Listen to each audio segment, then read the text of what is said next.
Bonjour à tous. Je reçois Mademoiselle Patricia Ouli, elle est styliste. Mademoiselle Patricia, bonjour. Bonjour, et merci de répondre à notre invitation. Vous préparez un prochain grand événement culturel. Ce sera le Yoro Day. C'est quoi le Yoro Day? Alors, le Yoro Day, c'est un nouveau soleil dans ma langue qui signifie quoi, le Yoro votre Day. langue? Je suis guérée, je suis de l'ouest de la Côte d'Ivoire. Très bien. Voilà. Donc, le Yoro Day qui signifie un nouveau soleil. Pourquoi un nouveau soleil? Déjà, l'ouest de la Côte d'Ivoire a traversé une crise que tout le monde connaît.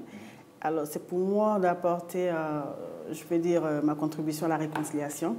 Donc, voilà où est parti un peu le Yoro Day, qui est un événement de mode. Alors, et ce sera quoi? Je crois vous en êtes à votre 3e édition. Exactement. Et qu'est-ce qui fait la particularité de cette 3e édition par rapport aux 2 éditions précédentes? Alors, cette 3e édition, la particularité, c'est 4 pays invités. Le Burkina, le Mali, le Togo et le Congo. En dehors de cela, il y a aussi des tisserands que je déplace dans différentes régions de la Côte d'Ivoire ce jour-là à l'espace du défilé pour permettre aux gens de voir ces tisserands-là ce jour-là en train de tisser le pagne. Parce que je me dis que d'autres n'ont pas la possibilité d'aller les rencontrer dans leurs différents, dans leur village et tout. Alors, donc, ce jour-là, à l'espace du défilé, je dirais à l'espace Kestab, voilà, au plateau. Ce jour-là, ça sera sur une journée. On verra différents tisserands du nord, de l'ouest et du centre. Et justement, j'allais vous demander où est-ce qu'on retrouve aujourd'hui en Côte d'Ivoire le pagne tissé? Alors, le pagne tissé se retrouve dans plusieurs régions. Je commence déjà par ma région, l'ouest, le nord et le centre. Voilà. Et cette culture-là, elle date de très longtemps, j'imagine. Pourquoi est-ce qu'on a aujourd'hui l'impression que c'est une culture qui est un peu négligée, la culture du pagne tissé? Alors, je dirais déjà que je sais qu'au niveau des tisserands du centre, je pense que c'est une continuité. Je pense que c'est, je dirais, un flambeau. Parce que je pense qu'il y a des parents qui, quand ils se sentent déjà peut-être vieillis et tout, font la passation à cette génération montante-là, qui sont leurs enfants, peut-être, voilà, qui à leur tour aussi font aussi la passation à d'autres générations. Ça se transmet de génération, voilà, de génération en génération. Voilà. Mais aujourd'hui, on a comme l'impression qu'en ville, on n'en porte pas trop le pagne tissé. Oui, également. En ville, c'est vrai que, comme je disais, avant, il était très difficile de le porter. Pourquoi? Bon, parce qu'on le trouvait très lourd. C'est vrai que c'est un pagne qui est porté par des chefs traditionnels. Donc, aujourd'hui, on arrive à l'utiliser là comme je l'ai porté. Voilà, à un là, vous avez du pagne tissé? Oui, là, j'ai du pagne tissé de l'Ouest. Ouais. Voilà, avec du voile de coton. D'accord. Voilà. Très bien. Alors, Mademoiselle Patricia Ouli, j'ai cru comprendre également que votre activité a un volet social. De quoi s'agit-il? Je suis en partenariat avec l'ONG GED qui lutte contre la violence sexuelle faite à l'enfant et à la femme. Voilà. Donc, pour cette 3e édition, on a voulu contribuer à cette ONG. Des retombées de cette vente aux enchères. Cette vente-exposition. Vente d'exposition aux enchères au niveau du défilé qui sera reversée à cette ONG-là pour continuer à lutter contre ce fléau. Et en quoi cette activité-là de cette ONG vous touche? Déjà, comme je vous disais au début, l'ouest de la Côte d'Ivoire était la partie la plus touchée. Ça, voilà. C'est pendant la crise post-électorale, les différentes crises. Voilà, différentes crises. Et alors, on a encore tous ces jeunes enfants-là de guerre, je disais les enfants de guerre qui sont encore livrés à eux-mêmes.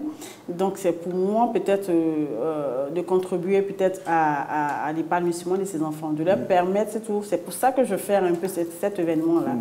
De leur trouver du boulot, parce que je me dis plus les gens demandent du pagne tissé, je pense que plus les tisserands pourront recruter encore des personnes pour travailler avec eux. Et c'est un peu dans ce domaine-là. Mais quelque part aussi, il y a un autre aspect, ce sont les violences faites aux femmes. Bien sûr, cette ONG qui faite aux femmes et aux enfants, cette ONG se bat contre ce genre de phénomène. Et ça vous touche aussi? Également, ça me touche beaucoup.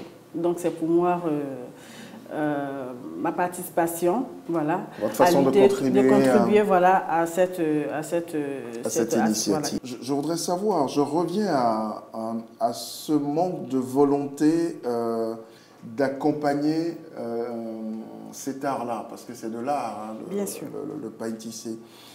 Pourquoi est-ce qu'il y a cette indifférence-là selon vous? Bon, je dirais tout simplement que les gens n'arrivent pas peut-être à l'utiliser en fait. Trop cher. Non, il ne revient pas cher par rapport à d'autres pains locaux. Il ne revient pas cher. Les gens peut-être n'arrivaient vraiment pas à l'utiliser peut-être d'une autre façon qu'aujourd'hui moi je l'utilise. Voilà, je permets aux gens de retrouver ce sac-là, ce pain tissé dans un sac, dans une chaussure, dans une tenue comme une robe de mariée, une robe de soirée. Voilà, je pense qu'à travers aujourd'hui, ma façon de travailler ce pain-là donne aussi à d'autres personnes de pouvoir le travailler sur d'autres aspects en fait. Et très bien, et votre façon de travailler a été récompensée très récemment. Bien sûr, effectivement. À Dakar, à l'occasion du sommet de la francophonie. De la francophonie, de comment avez-vous été, voilà, comment avez-vous été retenu? Qu'est-ce qui s'est passé là-bas? Racontez-nous un tout petit peu. D'accord. On n'y était pas, donc voilà, oui, on en profite. Cette édition maintenant. limitée de la francophonie de l'OIF, elle a été lancée sur le net pour d'autres personnes. Et nous, au niveau d'Abidjan, on a eu comme Patéo, qui devait se charger de trouver des créateurs ici à Abidjan pour participer à cette édition-là. Alors, on a eu deux semaines de formation à la boutique de Patéo qui nous permet de pouvoir encore... c'est vrai qu'après l'école de couture, on a un peu perdu les repères. Nous permet de pouvoir gérer encore nos boutiques. Perdu les repères? Je m'explique. Pourquoi on perd les repères? Parce que quand tu sors de l'école de couture, immédiatement, tu es actif dans la mode. Donc, tu es celui-là en même temps qui se retrouve à chercher des clients, qui part acheter les tissus, qui revient encore coudre. Donc, avec tout ça, parfois, on n'arrive pas à faire la part des choses. Et cette édition limitée... C'est-à-dire à se concentrer sur le volet création. Sur le volet création. Alors, donc, pour moi, en tout cas, ça a été au niveau d'Abidjan que j'ai été retenue. Déjà, je dirais que j'étais écartée dès le début parce que c'était une personne par pays. Voilà, donc après, je crois celle du Gabon, qui n'était pas créatrice de mode, qui était juriste, a été recalée. Et c'est comme ça que j'ai pu rejoindre le groupe, en fait. Et c'est là reparti, je vais dire, l'aventure pour moi. Pour ces 2 semaines, je suis partie et nous sommes retrouvés à Dakar au sommet de la francophonie pour encore présenter une collection, parce qu'on a demandé qu'on présente une collection de 5 tenues. Très bien. Et c'est à travers cela que le jury s'est penché sur... Je les ai séduits par le pain tissé. Et qu'est-ce qui a marqué les jurys dans votre création?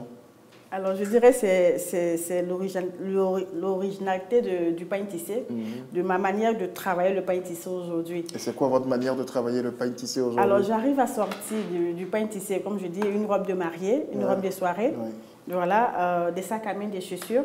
Je pense que c'est... Ça fait beaucoup pour une seule et même créatrice quand même de mode.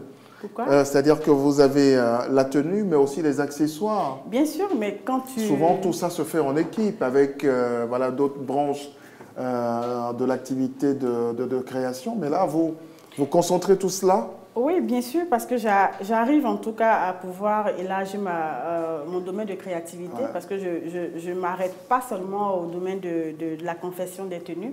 Voilà, je élargis mon domaine de créativité pour permettre aussi à d'autres personnes de se retrouver, comme je dis, à porter le sac à main, les chaussures.